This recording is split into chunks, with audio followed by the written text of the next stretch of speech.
Hey, what's up? What's up? It is Thursday, November 7, 2024. So we're just going to do, you guys see what it is right there. So make sure to get all that written down. And then we're going to move forward. So there's about 6 days left in the trimester to turn things in. Okay, about 6 days left, including today. Okay. Okay.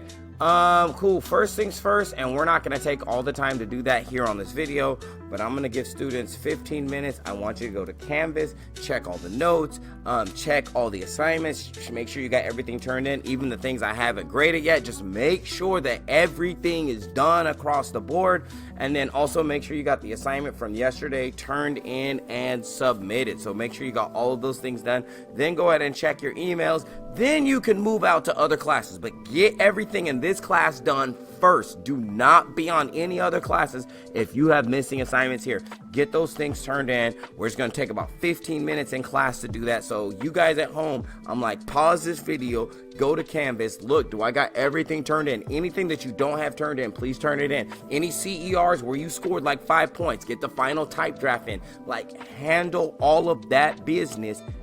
Then we can move on to some other things. I also wanted to, since this assignment is due, well, it was due yesterday, but I'm just gonna look at this again and just be like, hey, we've done a few of these. I'll do maybe like one more. I've done some of them in class. Hopefully we should be good. So let's just scroll down and we'll do the very last one. We'll go to the last one. We'll just do one more. And in every class, I've just done the ones that students have asked me to do. Let me see. Have I done? Oh, okay. The height of bean plants depends on the amount of water, or does the height of bean plants depend on the amount of water they receive? So what would be the independent variable, the thing that we're going to change or manipulate? Hopefully you're saying the amount of water. So amount of water. So, and I keep spelling amount with 2 M's and it keeps correcting me. 1 M, Mr. Farr, 1 M. So amount of water, that's the thing that we are going to change. Now, what is the thing that we are going to measure? The height of the bean plants. Okay, so the height of the bean plants, that's cool. And then what is the things that we are going to control? And this is very similar to another one that we did. So soil, location, light or sunlight. Like you could have put either one, like what kind of light are you gonna have, what kind of soil, where's the location, where's it gonna be. How about this type of bean seeds, right? So what's the type of beans that we're gonna grow, because there's a whole bunch of different types of beans, so we got to do that. Those would be all very good.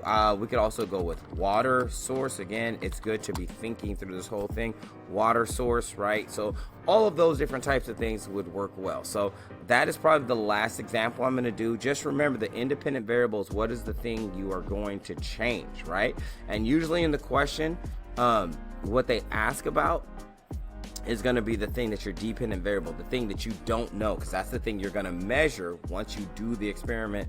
And then the control variables, remember, those are the things you are keeping the same regardless of how you change the independent variable. So you're changing the amount of water, but you're keeping the soil exactly the same, the location the same, the light the same, the amount of light, right? And I guess maybe I could put light, and we could probably put both of those, light, type, so like what kind of light are you going to give, and then amount, in 1 M, Mr. Farr, amount of light. So those are some of those different things.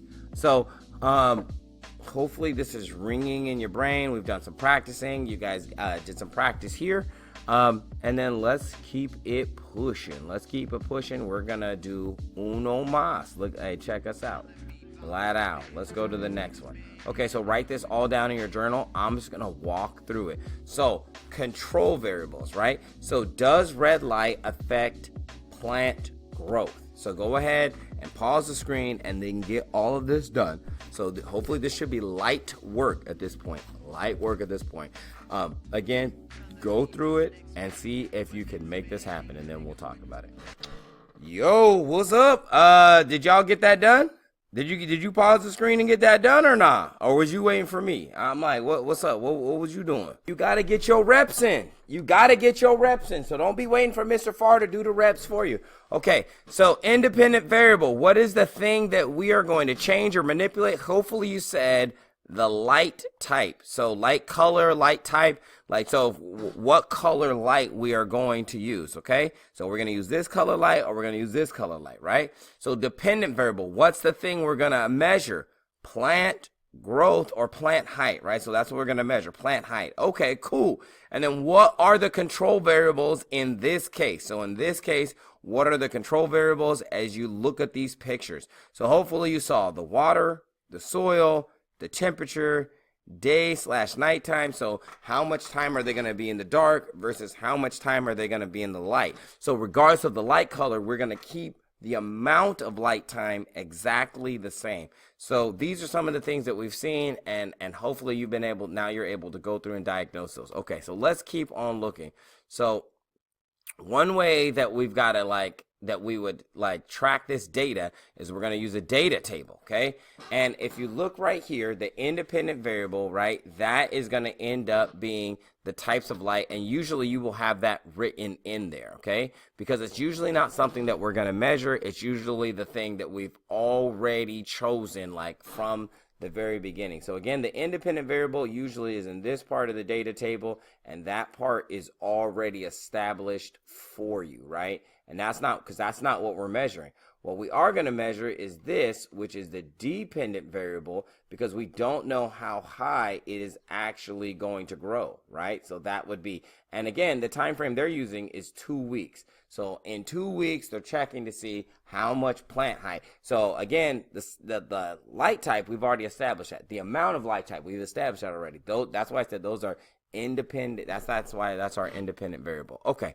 Let's keep it pushing. Let's keep it pushing in some of these. Oh my gosh. Let me erase all so that we can say bam, and then we're gonna go like this.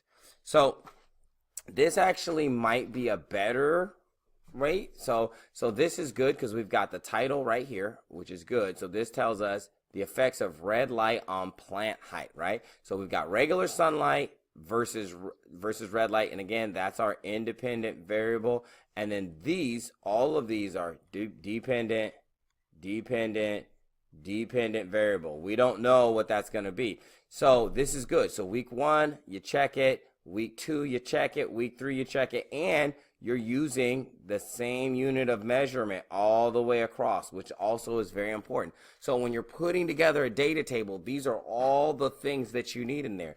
Because also, look, this is telling us what it's about, but then this right here is telling us, what does that mean? When we say 6 centimeters, what? Wide, what?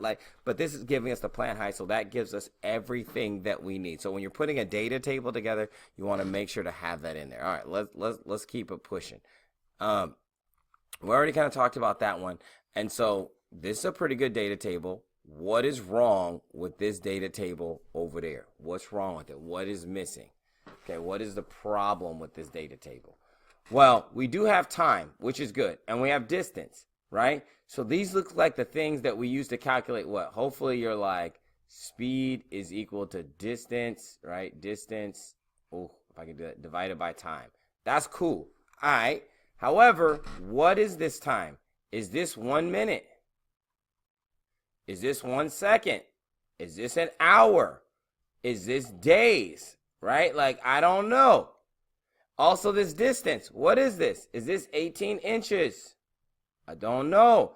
Is this 36 feet? No clue. 54 centimeters. I don't know. 84 meters. Again, this is why units are mad important. Typically, where I would put the units is here. So I would be like, hey, seconds. So now I know this 0 is about seconds. 1 is about seconds. Does that make sense? And I also would put it here, meters. So now I know all of these are meters. Does that make sense? So that's where I would put those things. All right, let's look at another data table. Let's just see. All right, how are we doing in here? Okay, so this data table seems pretty good. So now we have distance, and these are all kilometers. That's cool.